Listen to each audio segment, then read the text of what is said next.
मल्ला जी और अशोक निषाद जी को देता हूं, इसके लिए जोरदार तालियां स्वागत करिए।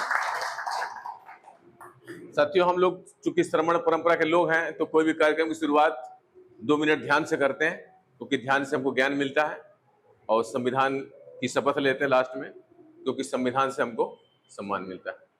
तो आइए श्रवण परंपरा अनुसार पवित्र मन से हम लोग इस प्रशिक्षण शिविर की शुरुआत 2 मिनट ध्यान से करते हैं, आंख बंद करके सांस को देखते हैं।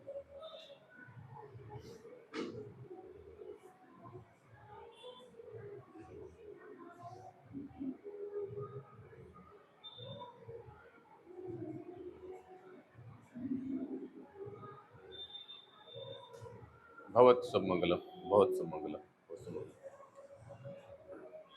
साथियों, पूरी दुनिया में 2 ही विचार है, एक झूठ का है और दूसरा सच का है।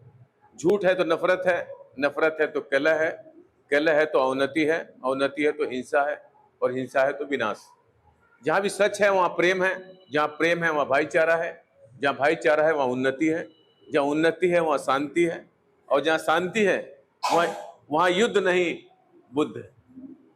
कुछ मनुवादी लोगों ने झूठ को आधार बनाकर समाज को वर्णों में बांटा, फिर जातियों में बांटा, फिर ऊंच नीच की भावना पैदा की, और इसी झूठ की व्यवस्था के ऊपर अंग्रेजों के आने के बाद एक हिंदू नाम की चादर लपेट दी। अब समस्या यह है कि इस झूठ को हम धर्म समझते हैं तो इसकी पूजा करते हैं, दरअसल एक गुलामी की व्यवस्था है। तो किसी महापुरुष ने कहा कि गुलाम को गुलामी का एहसास करा दो, गुलाम अपनी बेड़ियां खुद तोड़कर फेंक देगा। तो हम आपको कैडर में एहसास कराएंगे कि इस व्यवस्था में हम कैसे गुलाम हैं। फिर अगर आपको लगता है हम गुलाम हैं तो हम सच की भी व्यवस्था बताएंगे, और अगर अच्छा लगता है। हमारा उद्देश्य व्यवस्था परिवर्तन, क्योंकि जिस व्यवस्था में हम लोग हैं वो कुछ नहीं देती है सिवाय अपमान के। वो नीच कहती है, शिक्षा संपत्ति सब चीज से वंचित करती है, फूलन देवी जैसी महिला का शारीरिक शोषण करती है। तो जो व्यवस्था आपको कुछ देती नहीं है, किसानों को मार देती है, महिलाओं का अपमान करती है, आपको शासन प्रशासन दूर कोई कुछ नहीं देती है, सब चीज से वंचित करती है, फिर भी हम लोग उसमें पड़े हुए हैं। इसलिए हम उस व्यवस्था की बात कर रहे हैं, व्यवस्था परिवर्तन। कौन लोग करेंगे? विशेष लोग। विशेष लोग कौन लोग हैं? आप लोग हैं, क्योंकि आपके पास 3T है। इस व्यवस्था को वो लोग नहीं बदल सकते जिसका पेट नहीं भरा है। जो मजदूर है दिन भर मजदूरी कर रहा है, पेट खाली हो गया फिर जाके मजदूरी कर रहा है। ये पेट खाली है तो दिमाग काम नहीं करता है, जिसका भरा हुआ वही काम करता है। तो हम ऐसे लोग तैयार कर रहे हैं जो इस व्यवस्था को बदल सके, जिसके पास 3T हो। आपके पास टाइम है इसलिए यहां तक आए हैं, प्लस टैलेंट है, पढ़े लिखे लोग हैं, प्लस ट्रेजर है, आपके पास थोड़ा बहुत रुपया पैसा है, इसलिए यहां तक आए हैं। जैसे अपने बॉर्डर पे 10 लाख सैनिक लगे हुए हैं, पूरे देश की रक्षा कर रहे हैं, उसी तरह हमारा 100 करोड़ का समाज है। तो 100 करोड़ तो हम तैयार नहीं कर सकते। कुछ 10-20 हजार लोग अगर तैयार हो जाएं तो पूरे 100 करोड़ को समझा सकते हैं कि जिस व्यवस्था में हम हैं वो नीच कहती है, तुमको अपमानित करती है, शासन प्रशासन से वंचित करती है, उसको बदलना है। फिर आगे बताऊंगा कैसे बदलना है। प्लस आपके अंदर क्या होना चाहिए? डेडिकेशन। आपके अंदर संकल्प होना चाहिए। पढ़ लिख के आदमी 2 काम करता है, या तो स्कूल बनवाता है और या तो मंदिर। तो हमें क्या करना चाहिए? स्कूल, क्योंकि स्कूल का जो घंटा है वो कहां ले जाता है? ज्ञान के तरफ। सुबह सुबह 2 घंटा बजता है, एक मंदिर का घंटा और एक स्कूल का घंटा। मंदिर का घंटा अज्ञान की तरफ ले जाता है और स्कूल का घंटा ज्ञान की तरफ। और तीसरा है विशेष ज्ञान। इस परिभाषा में तीसरी चीज निकल के आई, विशेष ज्ञान। पूरी दुनिया में 2 ही ज्ञान है, एक झूठ का है और दूसरा एक तीसरा भी है, भ्रम का। हमारा समाज यहां लटका हुआ है, वो आधा झूठ जानता है और आधा इसलिए यहां लटका हुआ है। इसलिए वो कहता है जगत मिथ्या भ्रम सत्य, जो दिख रहा है उसको मत मानो और जो नहीं दिख रहा है उसको मानो। जैसे एक गिलास पानी है मान लीजिए, और इसमें आधा दूध है,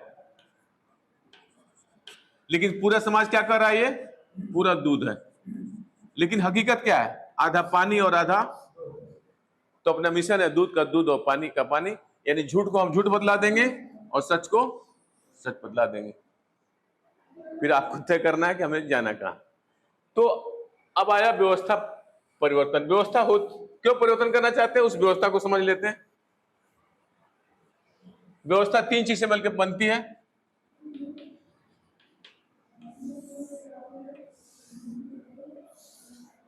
यह है समाज नीति, यह है राजनीति, और यह है अर्थनीति। अब आप ही लोग बताइए, समाज नीति सच की है या झूठ की है? झूठ की है, ऊंच नीच की है, भेदभाव की है कि नहीं है? ये किसी जिले में है या पूरा देश की, पूरा देश? तो ये कोई छोटी मोटी समस्या है या राष्ट्रीय समस्या है? राष्ट्रीय समस्या है। तो जब समाज नीति झूठ की है तो आदमी राजनीति तो जाता कहां से? समाज से जाता है या मंगल ग्रह से आता है? समाज से जाता है। वो झूठ का वायरस लेके जाता है। अर्थनीति क्या बनाता है? 1 रुपए का प्याज 90 रुपया में बिकना चाहिए, 12,000 किसान मरना चाहिए, शूद्र को शिक्षा नहीं मिलनी चाहिए, शूद्र को संपत्ति नहीं मिलनी चाहिए, शूद्र राजा नहीं बनना चाहिए, शूद्र को मार दो कुत्ते के बराबर पाप लगेगा। तो समस्या यहाँ है या यहाँ है? लेकिन पूरा देश कहाँ लगा हुआ है? तो हमको ज्यादा मेहनत कहाँ करना चाहिए? जिसकी समाज नीति, उसका राजनीति पे कब्जा हो जाता है। समाज नीति ब्राह्मणों की है कि नहीं है? कैसा समाज नीति है? चमार है तो भंगी से 6 ऊंचा है, अच्छा कोयरी है और 6 ऊंचा है, अच्छा पाल जी है और 6 ऊंचा है, अच्छा मल्ला है अरे और 6 ऊंचा है, अच्छा कुर्मी है अरे आप तो और 6 ऊंचा है, यादव जी है और 6 ऊंचा। हर आदमी खुश है कि हमारे नीचे तो कोई है, मगर कोई नहीं सोच रहा हम किसके नीचे। धर्म में वर्ण, वर्ण में शूद्र, शूद्र में जाति, जाति में ऊंच नीच, और ब्राह्मण के आगे तो नीच कहिए चाहे हिंदू कहिए, बात तो एक ही है। जैसे हम रेलवे की नौकरी छोड़ दिए, हम रेलवे, हाँ ठीक है, हम रेलवे की नौकरी छोड़ दिए, कोई नहीं पूछ रहा है रेलवे में क्या हो। लेकिन मैं रेलवे में था तो आदमी पूछता था रेलवे में क्या है, क्लास 1 है, क्लास 2 है, क्लास 3 है, क्लास 4। तो मैं बताता था मैं रेलवे में क्लास 3 हूं। लेकिन रेलवे संविधान से चल रही है, तो हम परीक्षा देके क्लास 2 बन सकते हैं, परीक्षा देके क्लास 1। लेकिन जैसे आप बोलते हैं हम हिंदू हैं, तो आदमी चुप नहीं बैठता है। अच्छा हिंदू हैं, हिंदू में कौन सा हिंदू, कौन वाला? क्लास 1 ब्राह्मण है, क्लास 2 क्षत्रिय है, क्लास 3 वैश्य है, या क्लास 4? तो हिंदू धर्म में अब क्या है? शूद्र नहीं, खलासी है। आपका काम क्या है? झाड़ू पोछा, तीनों का झाड़ू पोछा लगाता रहना है, तीनों वर्णों का झाड़ू सेवा करना है। और सेवा नहीं करेंगे तो कहां भेजा जाएगा आपको? नहीं, नरक में। और नरक क्या रखा है? गरम तेल का कड़ाहा, आपको पकौड़ा जैसा चला जाएगा। और इस झूठ को मान लेंगे तो कहां भेजा जाएगा? स्वर्ग में क्या रखा है? परियां, न अप्सराएं। चलिए हम आदमी लोग को थोड़ी बहुत सुविधा है, औरतों के लिए कौन सी सुविधा है? तो इस धर्म में आप नीच है। कितना भी लंबा टीका लगाइए, कितना भी लंबा धागा बांधिए, आपको कोई हिंदू मानता है? कोई हिंदू नहीं मानता है। जैसे बिहार में अजय सिंह गुप्ता जी कहते हैं हम चमार के घर खाना खा लिए, तो पिताजी बोले तुम तो चमार हो गए। तो उन्होंने कहा ठीक है बाबूजी, चमार के घर खाना खाने से हम चमार बन गए, तो कल पंडित घर खाना खा लेंगे और पंडित बन जाएंगे। तो उन्होंने कहा ये ना हुई। आप धागा पहन रहे हैं, क्या बोल रहा है? एन बंधु बलि राजा दान मंद्रो मामला तेन तम प्रतिबद्ध में नवरच्छे माचल माचल। जिस धागे से आपके राजा दान वीर बाली को हम लोगों ने गुलाम बनाया, उसी धागे से हम आपको, तो गुलामी का प्रतीक है कि नहीं है? अब ज्यादा कुछ नहीं बोलेंगे, हम भी पहले पहनते थे। तो समाज नीति झूठ की, ये भी झूठ की, पूरा चरित्र क्या हो गया? झूठ का। हम करना क्या चाहते हैं? सच का। आप कह रहे हैं गर्व से कहो अहिर हैं, गर्व से कहो गडरिया हैं, गर्व से कहो निषाद हैं, गर्व से कहो मौर्य हैं। ये बताइए अहिर बोल के जाएंगे, कौन आपको वोट देगा? अहिर देगा ना। जीतेंगे कि हारेंगे? गडरिया बोल के जाएंगे, कौन वोट देगा? निषाद बोल के जाएंगे, कौन वोट देगा? जीतेंगे कि हारेंगे? 29 राज्य का राज्यपाल बनेंगे आप, 29 राज्य के मुख्यमंत्री बनेंगे, मंदिर में पुजारी बनेंगे। तो इस झूठ की व्यवस्था में मिलता क्या है? उसने कह दिया हम ब्रह्मा के मुंह से निकले हैं, और आपको कह दिया तुम पैर से निकले। ब्रह्मा की जी के मुंह में बच्चेदानी लगी है, छाती में लगी है, पेट में लगी है और पैर में लगी। ब्रह्मा जी का कुछ काम धाम है ही नहीं, दिन भर कौन सा काम कर रहे हैं? अगर ब्रह्मा जी सृष्टि की रचना की है तो अमेरिका जाना चाहिए था, जापान जाना चाहिए था, रसिया जाना चाहिए था। कहाँ घूम रहे हैं? खाली इंडिया में। सारे शूद्र कहाँ पैदा हो गए? तो बताइए झूठ है कि नहीं है? बच्चे को रोज कहिए गधा हो गधा हो गधा हो, तीसरे दिन कहता है तो 70 साल तक क्यों कौन बन रहा है? वही लोग पीएम बन रहे हैं, वही होम मिनिस्टर बन रहा है, वही फाइनेंस। ये करता क्या है?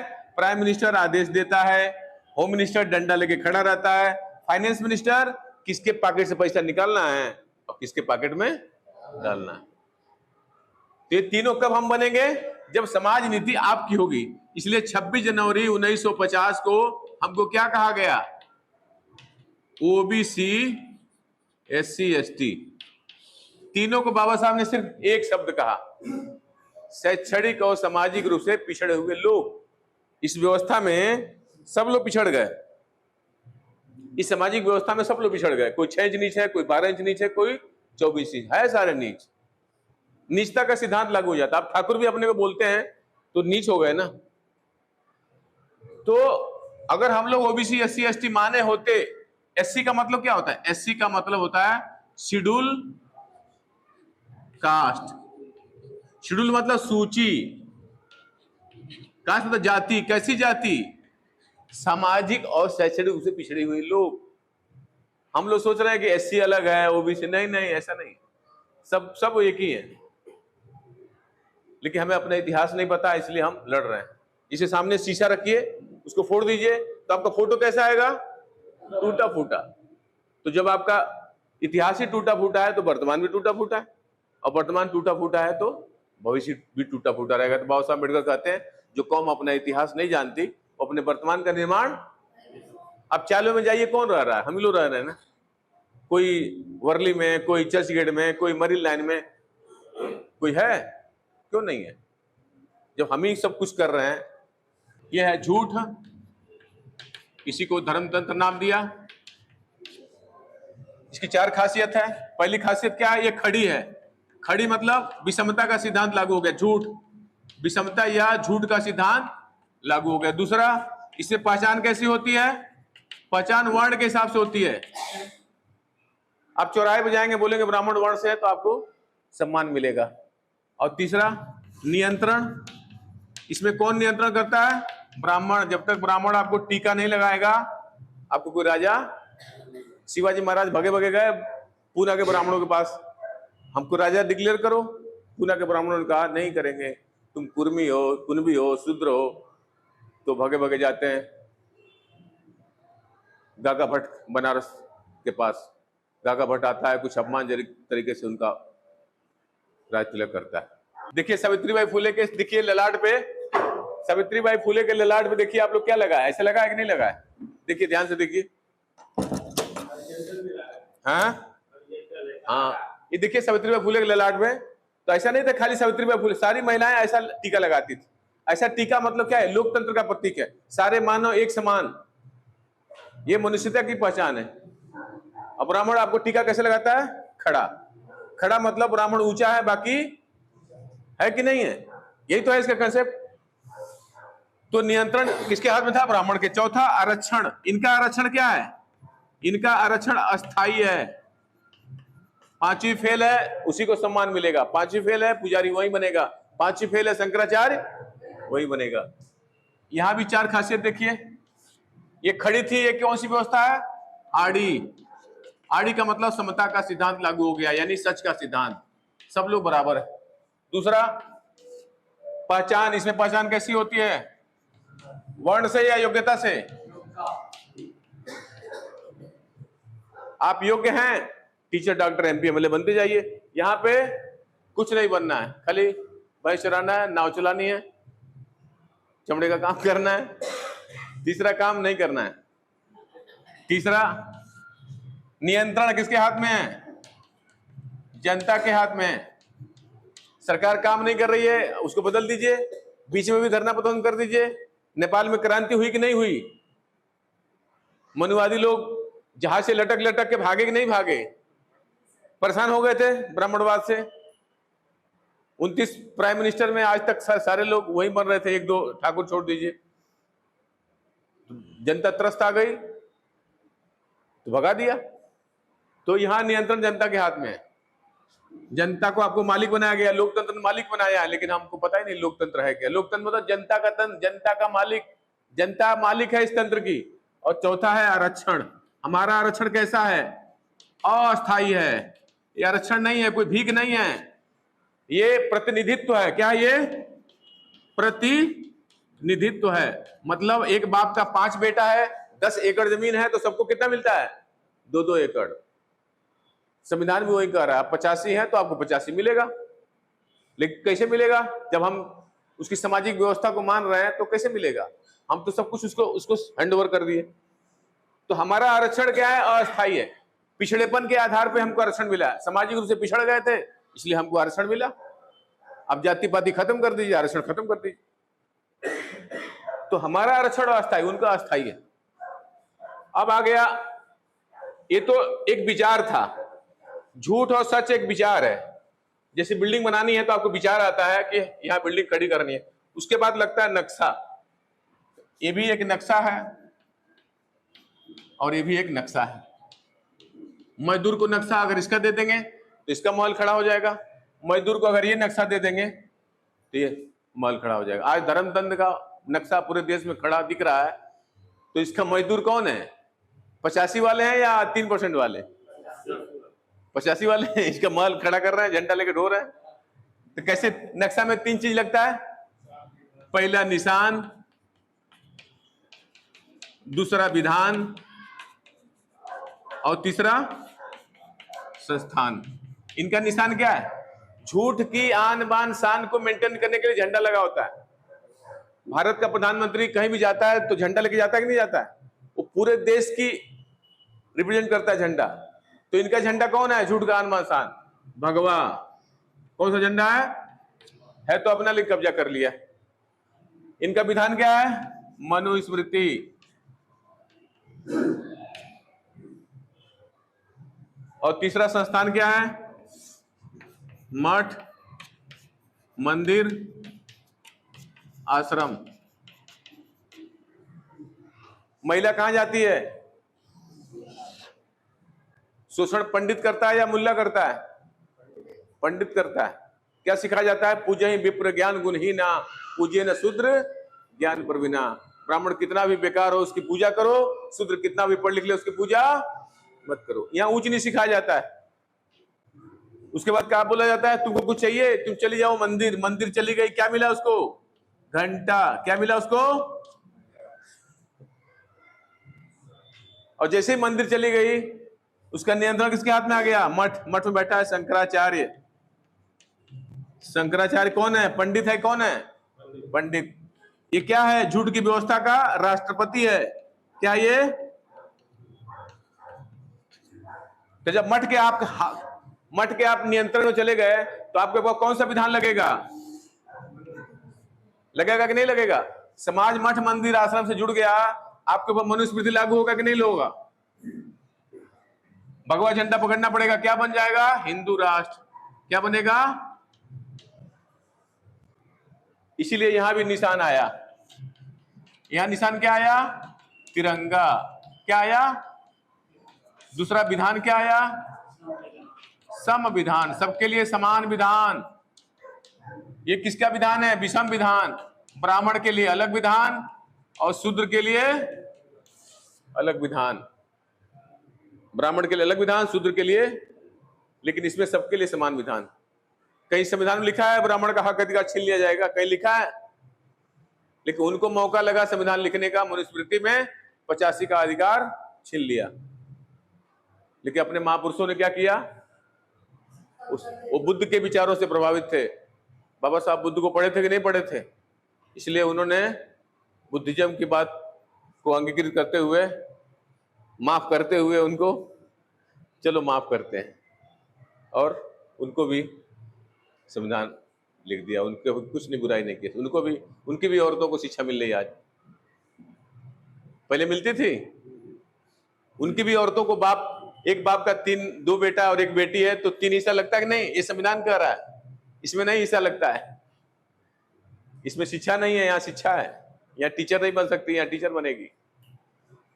सबके लिए ये संविधान लिखा है, लेकिन हम ही लोग नहीं मानते तो वो कहां से मानेंगे? तीसरा, विधान के बाद संस्थान। यहां क्या संस्थान आया? मठ की जगह क्या आया? राष्ट्रपति। क्या है बताइए आप लोग? बस 2 मिनट खत्म हो जाएगा। मठ की जगह क्या आया? मंदिर की जगह क्या आया? संसद। बताइए, मंदिर की जरूरत है कि संसद की? आश्रम की जगह क्या आया? सरकारी मंत्रालय, सरकारी विभाग।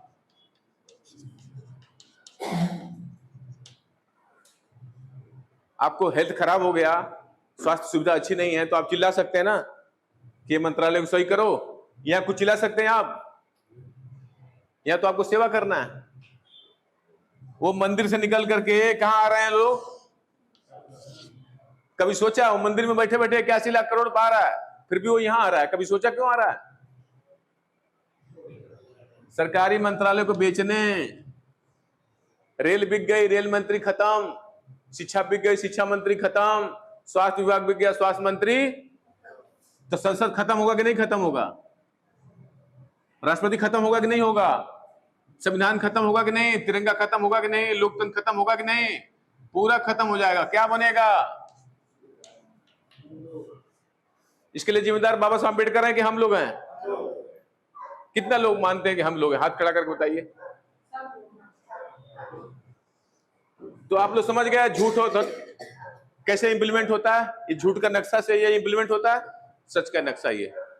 तीसरा है झूठ का महल खड़ा करने वाला इंजीनियर।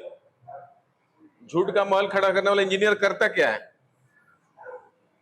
इसके बहुत सारे इंजीनियर हैं, नाम भरोसा बोलते हैं, उसका नाम मत लो, चलिए नाम नहीं लेता हूं। झूठ का महल खड़ा करने वाले इंजीनियर। यहां भी इंजीनियर लगेगा,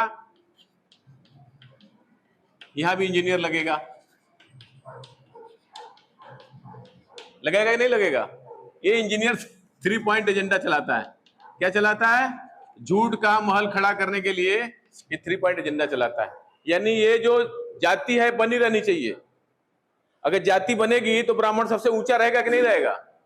अगर जाति खत्म तो कोई ब्राह्मण को ऊंचा मानेगा? अमेरिका, जापान, रशिया में कोई किसी को ऊंचा मानता है? तो सिर्फ जाति बनी रहे इसके लिए वो आंदोलन चलाता है, 3 पॉइंट एजेंडा। क्या चलाता है? पहला, भक्ति मार्ग पे चले जाओ। भक्ति मार्ग मतलब जानो मत मानो। मान लो अहिर हो, मान लो कोयरी हो, मान लो मल्ला हो, मान लो ईश्वर है, मान लो अल्लाह है, मान लो स्वर्ग है, मान लो नरक। जैसे आपने आंख मूंद के मान लिया, दिमाग का इस्तेमाल नहीं किया, तो आपके ऊपर क्या लागू हो जाएगा? मनुस्मृति। क्या लागू हो जाएगा? और भक्त है तो घर में क्या होना चाहिए? भगवान, यानी काल्पनिक आइकॉन भगवान। झूठ किसे स्थापित होता है? 3 पॉइंट एजेंडा से। भक्ति मतलब आप ईश्वर के सामने खड़े हो जाओ तो लोग क्या कहेंगे? हिंदू है। अल्लाह के सामने खड़े हो गए तो लोग क्या कहेंगे? ये देखिए, ये भक्त है और यहां पे ईश्वर है। इसमें क्या है? हवाई पटरी बिछी हुई है। कौन सी पटरी बिछी है? ये भक्त है, ये अल्लाह है, ये हवाई पटरी बिछी हुई है।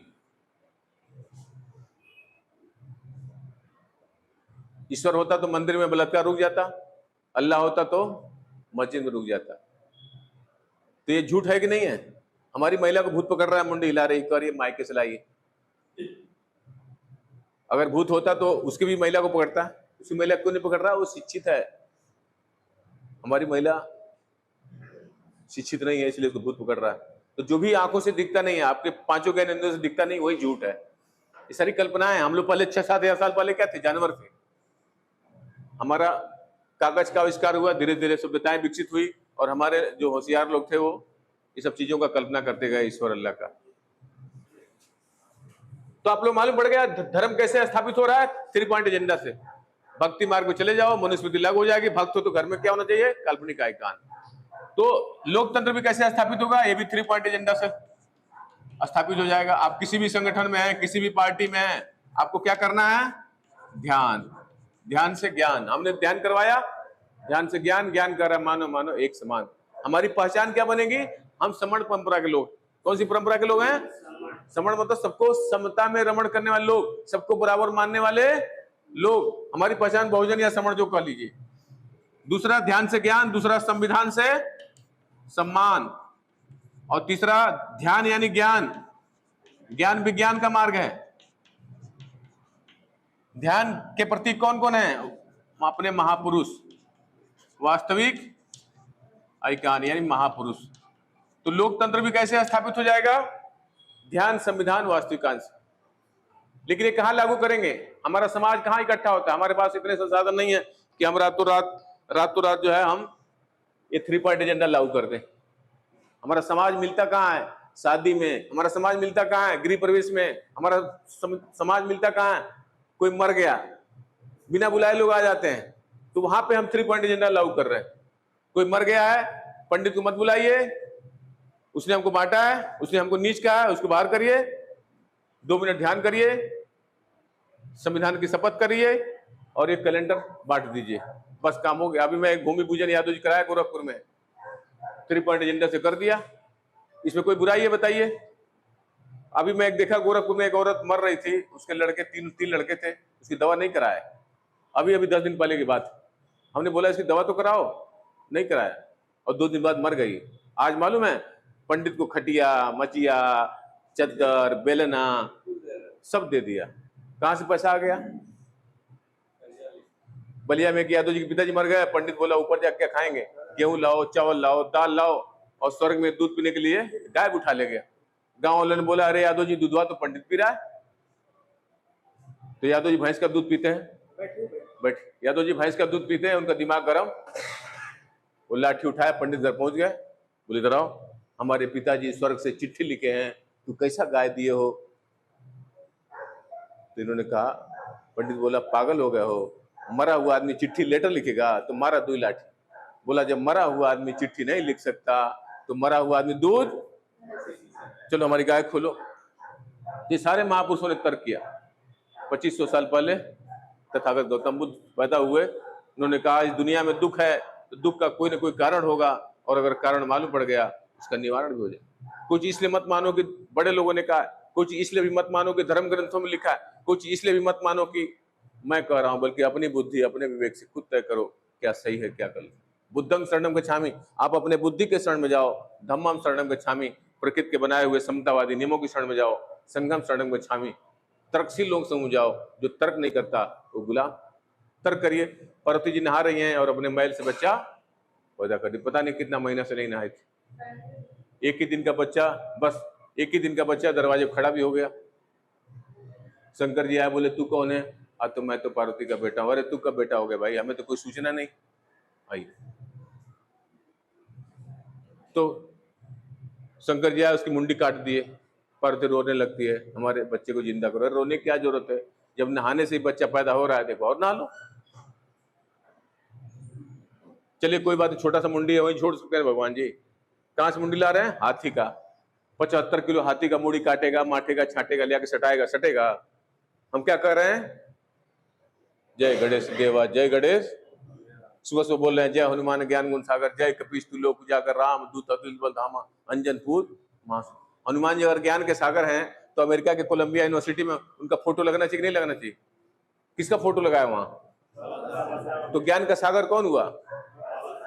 तो सुबह सुबह अगर 85% के लोग भीम चालीसा बजाएं हनुमान चालीसा की जगह, बुद्ध चालीसा बजाएं, कबीर चालीसा, तो उसका एंटीना सीधा रहेगा या टेढ़ा हो जाएगा? टेढ़ा करना है कि नहीं करना? हाथ खड़ा करके बताइए। तो बस हम अपनी बात को लास्ट में कंक्लूड करूंगा कि हमने 3 चीज बताई। धर्मतंत्र का सिद्धांत क्या है, धर्मतंत्र का नक्शा क्या है, और धर्मतंत्र कैसे लागू होता है। मैं इस उम्मीद से अपना कैरेक्टर खत्म करूंगा कि आपको पूरी बात समझ में आ गई होगी। हमको कोई भी शादी हो, कोई भी गृह प्रवेश हो, कोई भी मर गया हो, पंडित नहीं बुलाना है, वहां 2 मिनट ध्यान करना है। ध्यान से आपकी पहचान बनेगी, आप बहुजन है, श्रमण है।